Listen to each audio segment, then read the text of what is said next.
আমরা শুরু করে দিচ্ছি আমাদের আজকের অনলাইনে আমাদের এক্সেলের যে কাজগুলো আমরা শিখবো। গত ক্লাসে আমি দেখেছিলাম কিভাবে একটা ফাইল মেনু থেকে কিভাবে পাসওয়ার্ড দিতে হয়।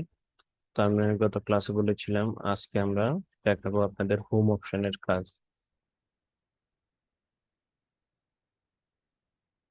তাহলে আমি একটা ডেমো ক্লাস তৈরি করে রেখেছি আপনাদের বোঝানোর জন্য। আমরা শুরু করে দিচ্ছি। আজকে আমরা দেখবো হোম অপশনে কতগুলো কাজ আছে।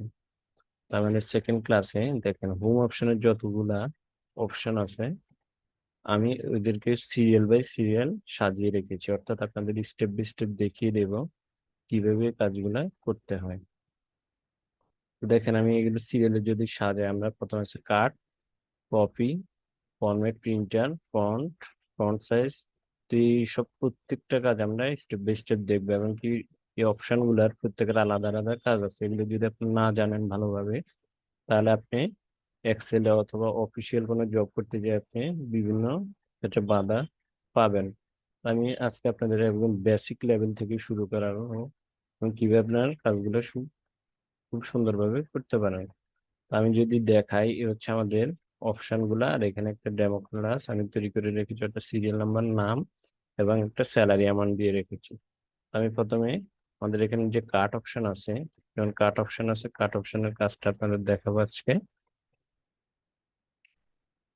তো আমি যদি একটা জিনিস দেখাই, ধরেন এখানে যদি আমি এর নামটা আমি কাট করি, এখানে যদি আমি কাট অপশনে যাই এবং এখানে যদি আমি পেস্ট করি, তাহলে অলরেডি আমার এর নামটা এখান থেকে কাট করে এখানে কেটে নিয়ে এসেছে। তাহলে আশা করি আপনারা বুঝতে পারছেন। তাহলে আমি যদি এখন পূর্বের অবস্থায় ফিরে যাই, আমি যদি কন্ট্রোল জেড দেই, তাহলে আমি পূর্বের অবস্থায় চলে যাব। তার মানে আমাদের কাট অপশনে কাজটা আমরা বুঝতে পারলাম। তারপর হচ্ছে কপি। কপি কি? কপি হচ্ছে একটা জিনিসকে অনুলিপি করে আর একটা জায়গায় পেস্ট করা। আমি যদি এখান থেকে যদি কপি করি এবং এখানে যদি পেস্ট করি, তাহলে দেখেন হুবহু জিনিসটা আমার এখানে অলরেডি কপি হয়ে চলে এসেছে। তাহলে কার্ড বুঝলাম, কপি বুঝলাম। তারপরে আসছে কি, আমরা কপির কাজে বুঝতে পারলাম। এখন হচ্ছে কি ফরম্যাট প্রিন্টার। এই ফরম্যাট প্রিন্টারটা আমি আপনাকে যদি বুঝে বলি, এই জিনিসটার কাজটি এটা অনেক ইম্পর্টেন্ট একটা কাজ। সেটা হচ্ছে আপনি ধরেন একটা লেখার ধরন উপরে একরকম রেখেছেন, নিচের গুলো সেম ভাবে রাখতে যাচ্ছেন। এই ক্ষেত্রে আপনি যদি ওইটাকে আবার একরকম করতে যান, আপনার অনেক সময়ের ব্যাপার। কিন্তু আপনি যদি ফরম্যাট প্রিন্টারের কাজটা ভালোভাবে জানেন, তাহলে খুব সহজে এটা করতে পারবেন। তো আমি এক্সাম্পল স্বরূপ আপনাদের দেখাচ্ছি। তার আগে আমি এটা যদি কেটে দিই, এক্সাম্পল ধরেন আমার উপরের এই দুইটা জিনিস বোল্ড আকারে আছে। এখন আমার নিচের এই জিনিসগুলো আপনাকে বললো যে নিচের জিনিসগুলো আমার বোল্ড আকারে হবে। আপনাদের আপনাদের স্যার বললো অথবা কোনো কাস্টমার বললো নিচের জিনিসগুলো সেম ভাবে হবে, তাহলে আপনি কিভাবে এটা খুব সহজে করতে পারবেন। তাহলে দেখেন আপনি যদি এখানে ক্লিক করেন, ক্লিক করে আপনি যদি ফরম্যাট প্রিন্টারে ক্লিক করেন, দেখেন এখানে ব্রাশের মতো 100 অপশন আসছে। আপনি এটা যদি আপনি ব্রাশ করে দেন, তাহলে দেখেন জিনিসটা হয়ে গেল। তাহলে আশা করি আপনি ফরম্যাট প্রিন্টারের জিনিসটা বুঝতে পারলেন। তাহলে এটাকে আমরা হলুদ মার্ক করে দিই। এখন এটাকে যদি আমরা পূর্বের অবস্থায় ফিরিয়ে নিই, তাহলে এখানে বোল্ড অপশনটা তুলে দিলাম। তারপর আছে কি ফন্ট। ফন্ট এর কাজ এখন আমরা দেখব কি ফন্টের কাজ। তাহলে ফন্টের কাজ আমাদের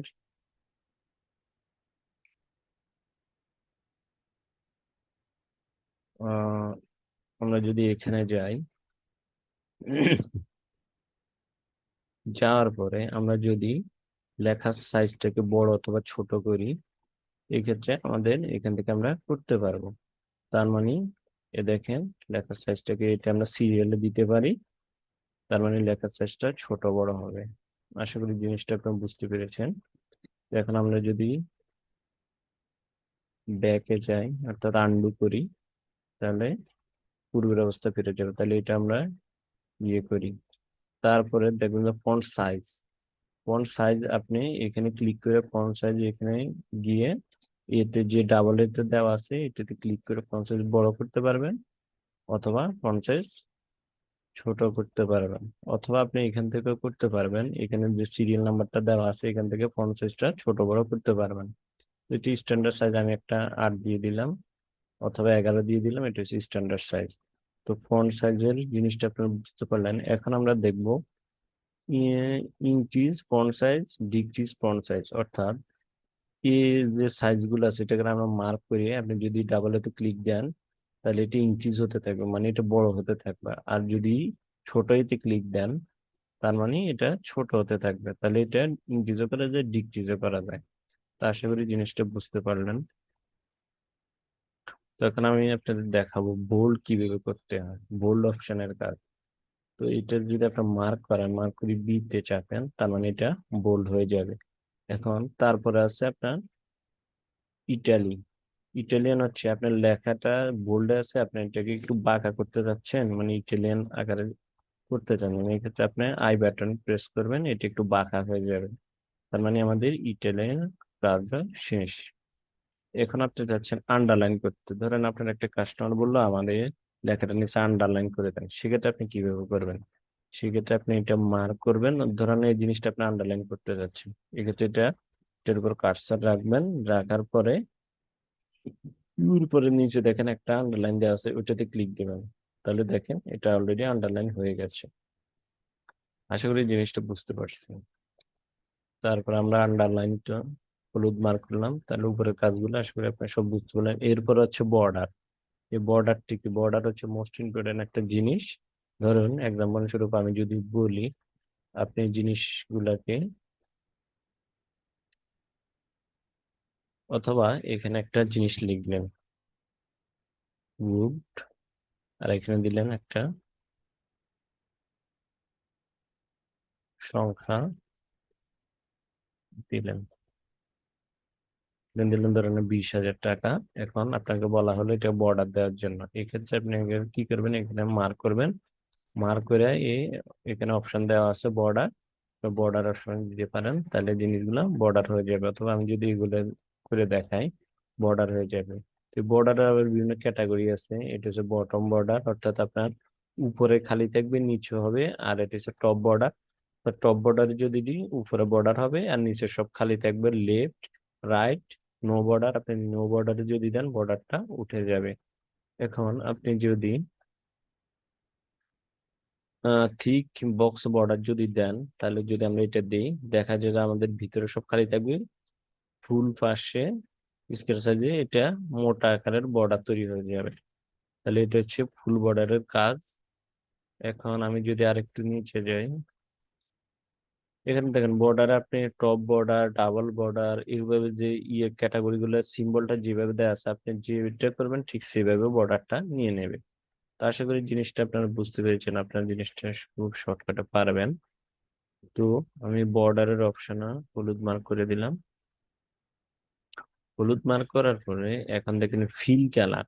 ফিল কালারটা বলতে আপনি কি বোঝাচ্ছেন? ফিল কালার হলো আপনার যে এই লেখাটাকে আপনাকে কোনো কাস্টমার বললো, অথবা আপনার একটা শীট তৈরি করলেন, আপনাকে জিনিসটাকে ডিজাইন করবেন। এই ক্ষেত্রে ধরেন আমি যদি এই জিনিসটাকে ডিজাইন করি, আমি যদি হলুদ মার্ক করি অথবা যে কোনো কালার করি, তাহলে আমি এখানে ক্লিক দেব। ক্লিক দেওয়ার পরে আমি এখানে যে কোনো কালার নিতে পারি, ধরুন আমি এই কালার নিলাম, তাহলে এটা হচ্ছে মূলত ফিল কালারের কাজ। হুম। তারপর ফিল কালারের পরে আপনি আছে কি, ফিল কালার শেষে উঠেছে, আমি হলুদ মার্ক করে দিলাম। এখন আপনি দেখতে পাবেন ফন্ট কালার। ফন্ট কালারও কি, ফন্ট হচ্ছে লেখার যে কালারটা, ওটাকে আপনি বিভিন্ন অপশন যে চেঞ্জ করতে পারবেন। ধরুন আমার এখানে বর্তমানে ব্ল্যাক কালার দেওয়া আছে, আমি কি করবো, এটাকে রেড কালার করব। তাহলে আমি যদি রেড কালার দিই, দেখেন লেখাটা লাল হয়ে গেল। তাহলে এটা হচ্ছে আমাদের ফন্ট কালারের কাজ। তাহলে আমি ফন্ট কালারের জিনিসটা বুঝলাম। হচ্ছে টপ এলিগেন। টপ এলিগেন বলতে আপনি কি বোঝাচ্ছেন? টপ এলিগেনের কাজ হচ্ছে, যেমন আমরা যদি একটু এখানে যাই, ধরুন জিনিসটা যদি মার্ক করি, মার্ক করার পরে যদি একটু, আচ্ছা, যদি এটাকে একটু বড় করি, দেখেন টপ এলিগেনের কাজ হচ্ছে আপনি এই জিনিসটাকে টপ এলিগেনের মাধ্যমে সাইডে নেবেন, উপর থেকে সাইডে। তাহলে আমি যদি টপ এলিগেনের কাজ হচ্ছে আপনি উপরে কোনো জিনিস রাখবেন মাঝ বরাবর, তাহলে এটাকে টপ এলিগেনে যেয়ে আপনি চেঞ্জ করতে পারবেন। তারপরে আপনি নিচে পাবেন মিডল এলিগেন্ট, অর্থাৎ আপনি এই লেখাগুলো মিডল এলিগেন্টে নিতে চাচ্ছেন। তাহলে যদি আমি এখানে দেই, দেখেন এটা মিডল পয়েন্টে চলে যাবে। এটা যদি সাইডে নিতে চাই, এটা সাইডে চলে যাবে। আর এটা যদি ডাইনের থেকে নিতে চাই, এটা ডাইন দিকে আসবে। আর এটা যদি আমি উপরে নিতে চাই, একটু উপরে যাবে। দেখেন আমার এখানে স্যালারি শিটটার নড়চড় হচ্ছে। তাহলে এটা যদি আমি উপরে দিই, এটা একদম মিডল পয়েন্টে চলে আসবে। তাহলে আশা করি বুঝতে পেরেছেন, এই 6টা অপশনের কাজ আপনি করতে পারবেন। তাহলে টপ এলিগেন্ট, মিডল এলিগেন্ট, ওদের কাজটা শেষ। তারপর বটম এলিগেন্ট, লেফট এলিগেন্ট, এগুলোর কাজ শেষ। তারপর সেন্টার, সেন্টারের কাজ হচ্ছে, অর্থাৎ এখানে সেন্টারের অপশনটা দেওয়া আছে। যদি ক্লিক করেন, এটা ধরেন আমি সেন্টারে নেব বামে থেকে, অথবা ডাইনে থেকে আমি সেন্টারে নিয়ে আসবো। তাহলে এটা এভাবে আসতে পারে। যেমন এটাকে যদি আমি দেখাই, এভাবে নিয়ে আসি, এভাবে নিয়ে আসি, সেন্টারে নিয়ে আসি, তাহলে সেন্টারে চলে আসবে। আশা করি আপনি জিনিসটা বুঝতে পেরেছেন। তারপর আমরা দেখব, আমি যদি এগুলোতে ক্লিক দেই, দেখেন এগুলো আপনি ক্লিক দেওয়ার পর আপনি বুঝতে পারবেন এখানে কি কি অপশন গুলো দেওয়া আছে। ঠিক আছে, তারপর অর্থাৎ আমাদের এই অপশন গুলা শেষ কাজ। এখন আমরা দেখবো ওরিয়েন্টেশন, অর্থাৎ ওরিয়েন্টেশনের কাজটা কি। দেখেন আপনার উপরে দেওয়া আছে এবি, দেওয়া একটা অপশন দেওয়া আছে, এটার কি কাজ। তো আমরা এটার কাজ দেখার আগে আমরা আগে পেজটাকে আগের পর্যায়ে নিয়ে যাই। এখন নিয়ে যাওয়ার পরে এই ওরিয়েন্টেশনের কাজ অনেক গুরুত্বপূর্ণ। ধরুন আপনার লেখাটা এই পর্যন্ত আসলো, এখন লেখা লিখতে লিখতে এই লেখাটা পরের ইয়েতে ঢুকে গেল। এখন আপনাকে বলা হলো নূর মোহাম্মদের এর নামটা আপনি নিচে নিচে নিয়ে আসবেন, নূর থাকবে উপরে, মোহাম্মদ কথাটা উপরে নিচে চলে আসবে। তাহলে আপনি যদি ওই রোতে আপনি জিনিসটা রাখতে চান, তাহলে অর্থাৎ আপনি আর একটা রোতে যেতে চাচ্ছেন না, এই রোতে জিনিসগুলো দেখাবেন, সেই ক্ষেত্রে আপনি এখানে ক্লিক দিয়ে এবি যে অপশনটা দেওয়া আছে অর্থাৎ ওরিয়েন্টেশনে, এখানে আপনি ক্লিক দিতে পারেন। দেখেন ক্লিক দেওয়ার পরে কি হলো, এই জিনিসটা বিভিন্ন লেখার ধরনটা চেঞ্জ হয়ে গেল। অর্থাৎ আপনি যদি এটাকে এভাবে করতে চান, এভাবেও করতে পারবেন। অর্থাৎ এই ওরিয়েন্টেশনের মাধ্যমে আপনি আপনার লেখাটি বিভিন্ন আকৃতিতে তৈরি করতে পারবেন। তাহলে আশা করি বিষয়টা বুঝতে পেরেছেন। এখন আমি যদি আন্ডু দিই, পূর্বের অবস্থা ফেরত যাই, গেলাম, তাহলে আশা করি বিষয়টা পেরেছি। এখানে লেখার বিভিন্ন ডিজাইন করতে পারবেন। এই ক্ষেত্রে আপনারা আরেকটা জিনিস করতে পারবেন, নিচে দেওয়া আছে আপনার ইনক্রিজ ইন্ডেন্ট, ডিক্রিজ ইন্ডেন্ট। অর্থাৎ এটার কাজ হচ্ছে আমি যদি আমার লেখাটাকে একটু লাইনের থেকে একটু স্পেস দিয়ে নিয়ে আসতে চাই, এক্ষেত্রে ইনক্রিজ ইন্ডেন্ট আপনি ক্লিক দিতে পারেন।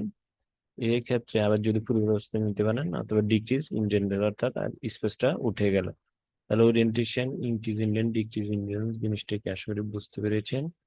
তারপরে যে কি র্যাপ টেক্সট, র্যাপ টেক্সট একটা মোস্ট ইম্পর্টেন্ট কাজ, যেটা আপনাকে বলা হলো যে একটা নামকে, অর্থাৎ আপনি একটা রোর মাধ্যমে রেখে নামটা যদি অনেক বড় হয়, সেক্ষেত্রে আর একটা রোতে না গিয়ে যাতে নিচে নিচে আসে। সেক্ষেত্রে দেখেন নূর মোহাম্মদ নামটাকে যদি আমি একটু বুঝেন জন্য বড় করে দিই, দেখেন নূর মোহাম্মদ নামটা কিন্তু একটা রোতে আছে। এখন আপনি যদি ধরেন এটাকে এইভাবে টেনে দিলেন, অর্থাৎ নামটা এখানে ঢুকে গেল, আপনি চাচ্ছেন যে এটা নিচে চলে আসবে যাতে আর একটা রোতে না যায়, সেক্ষেত্রে আপনি এটাকে মার্ক করবেন, মার্ক করে র্যাপ ট্যাক্সে ক্লিক দিবেন। দেখেন নূর মোহাম্মদ নামটা নিচে চলে এসেছে, একই রোতে জিনিসটা থেকে গেল। আশা করি বুঝতে পেরেছেন। তাহলে র্যাপ ট্যাক্সের কাজে আমাদের গেল। এখন আমরা যদি পুরো ব্যবস্থা যাই, তারপরে দেওয়া আছে কি মার্জিন সেন্টার। অর্থাৎ মার্জিন সেন্টারে এমন একটি জিনিস, সেটা হচ্ছে আপনি দুইটা রোকে একটা কলামে নিয়ে আসতে পারবেন। ধরুন আমি যদি এই জিনিসটাকে, ধরেন কোনো জিনিস লিখবো যেটা আমার একটা কলামে হচ্ছে না, এক্ষেত্রে আমি মার্জিন সেন্টার করে দুইটা কলাম নিতে হবে। ধরুন আমি যদি এখানে লিখি গুড, তাহলে লিখি, তারপরে এখানে লিখি ফুটবল, কথাটা লিখলাম। এখানে যদি আমি কমা দেই, কমা দেওয়ার পরে এখানে একটা কমা দেই, তারপরে এখানে লিখি যদি ক্রিকেট, CRICK, ক্রিকেট কথাটা দেখেন, এটার দ্বারা আর একটা কলাম রোতে অলরেডি চলে যাচ্ছে। এই ক্ষেত্রে আমরা কি করতে পারি, আমরা জিনিসটাকে যদি অপশনে রাখতে চাই, তারপরে আমরা যদি মার্জিন সেন্টারে ক্লিক করি, তাহলে দেখেন জিনিসটা এভাবে থেকে গেল। তাহলে আশা করি জিনিসটা আপনারা বুঝতে পেরেছেন। এটা হচ্ছে মার্জিন সেন্টারের কাজ।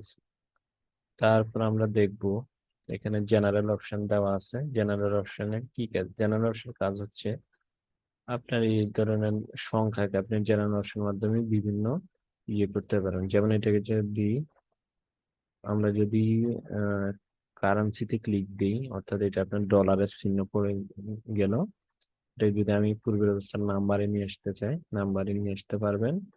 এটাকে যদি পার্সেন্টেজ দিতে চান, এটা পার্সেন্টেজ আকারে শো করবে। এটাকে যদি আপনি শর্ট ডেট করতে চান, শর্ট ডেটে আসবে। তাহলে আমরা এইভাবে যে অপশন গুলো দেওয়া আছে, আপনি অপশনে ক্লিক করে জিনিসগুলোর কাজ করতে পারবেন।